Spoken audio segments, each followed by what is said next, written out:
Et puis dans les 5 dernières minutes, nous recevrons André Brugiroux. Depuis son adolescence, il a visité tous les pays du monde, souvent en stop sans un sou en poche. Il raconte son aventure incroyable dans un livre. Certains hommes s'inventent une vie. À 17 ans, il est parti en Écosse pour apprendre l'anglais. Depuis, écoutez bien, il a visité tous les pays du monde, en stop, en bateau, en avion, souvent sans un sou en poche. Mais les rencontres lui ont permis d'aller beaucoup plus loin qu'un touriste. C'est cette aventure incroyable qu'il raconte dans un livre. Voici maintenant l'invité des 5 dernières minutes. Et cet invité, c'est André Brugiroux. Bonjour, merci vraiment d'être ici avec nous. Vous allez nous raconter, j'allais dire votre livre, non, votre vie, votre parcours qui est absolument incroyable. Le livre, ça s'appelle L'homme qui voulait voir tous les pays du monde, c'est publié chez City. Revenons sur votre vie. D'où vient cette idée incroyable de vouloir découvrir tous les pays du monde? Au départ, c'était un rêve d'enfant, mais qui est inhabituel en 55. Il faut quand même se rappeler ces années-là. On ne partait pas faire des tours du monde à l'époque, on reconstruisait encore le pays de la guerre. Mais j'avais ce rêve, et moi-même me suis posé la question, pourquoi? Alors il faut évidemment, dans mon style de voyage, en stop, jamais dormi à l'hôtel, le dollar par jour, il faut être motivé. Sacrément même, j'allais dire. En fait, moi je suis pas un vrai voyageur, ça va paraître drôle ce que je dis là, je suis plus un étudiant, mais j'ai un défaut, je vais aller voir sur place. Ouais. Et ça a été ma démarche.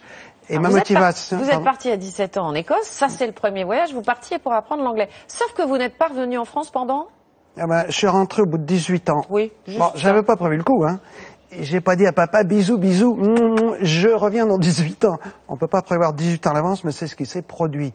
Et si je suis rentré d'ailleurs, parce que j'étais malade. Oui, mais c'est fou que vous ne soyez pas rentré pendant 18 ans. Comment vous avez fait? Racontez-nous ce voyage. Il faut savoir ce qu'on veut dans la vie. Donc moi, c'était mon rêve de voir le monde. Ma motivation, c'est une insatiable curiosité d'esprit. La vraie des vraies raisons, en fait, c'est que je suis né avant la guerre. Ça se voit à la télé. Je préciserai la deuxième quand même. Vraiment, d'ailleurs. La deuxième quand même. Mais mes premiers souvenirs de la vie, c'est la guerre. Et j'ai voulu rencontrer les hommes du monde entier pour savoir une question essentielle. Est-ce qu'un jour la paix est possible? Voilà. C'est une très bonne question. Alors, vous partez à leur rencontre avec $1 par jour. Hein. Vous vivez en gros avec ça. À l'époque. Donc, vous vous retrouvez à faire du stop, à vivre chez les gens. Quelles sont les plus belles rencontres que vous avez faites au cours de ces voyages incroyables? Bon, ça, c'est un peu dur à détailler, mais disons qu'on trouve des gens merveilleux partout dans le monde. C'est ça la réalité réelle. Il n'y a qu'une espèce humaine. Tous les gens ont un cœur et des sentiments. Et on se trouve tous entre la joie et la peine. On est tous au milieu. Donc, si on a le voyage dépend du voyageur. Pas des gens, du voyageur. Si on a l'habilité d'aller au fond du cœur des gens quand on voyage, on est partout chez soi. Ouais. Et vous dites qu'il faut aussi aller au fond d'une cuisine pour connaître véritablement un pays. Oui, c'est la dernière pièce. Si on n'a pas mis les pieds dans la cuisine, moi j'estime qu'on n'a pas connu le pays. Alors vous avez adoré les rencontres en Afrique. Je l'ai dit, vous avez fait beaucoup de stops. En Nouvelle-Zélande, vous dites dans votre livre, c'est le paradis. En Australie, non, pas vraiment. Qu'est-ce qui s'est passé pour vous?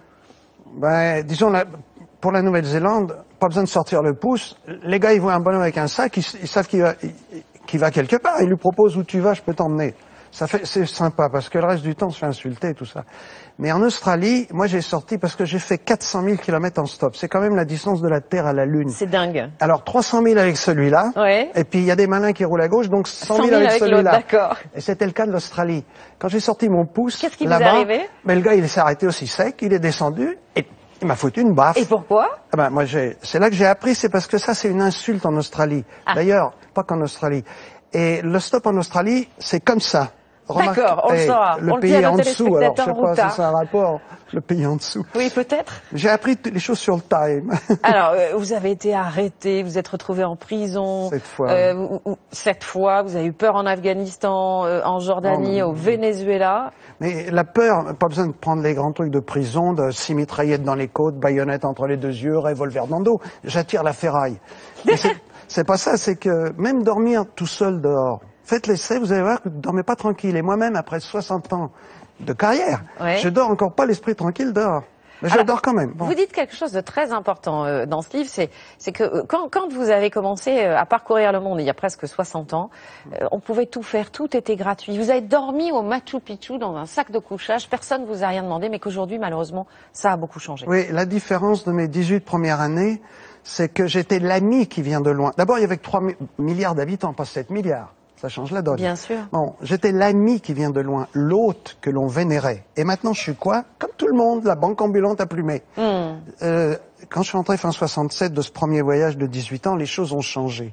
C'est là qu'il y a eu un changement avec l'industrie touristique qui a faussé les rapports, les charters qui débarquent les gens par 500, ça a changé les choses, oui. En tout cas, pour retrouver vraiment ce monde que vous décrivez, il faut absolument lire votre livre, L'homme qui voulait voir tous les pays du monde. C'est publié chez City. C'est passionnant, puis c'est surtout Et qui les a vus. Et qui les a vus, surtout. Il y en a encore un à voir. Merci à vous vraiment, André Brugiroux, d'être venu sur notre plateau. C'est la fin de ce journal. Merci à vous de l'avoir suivi.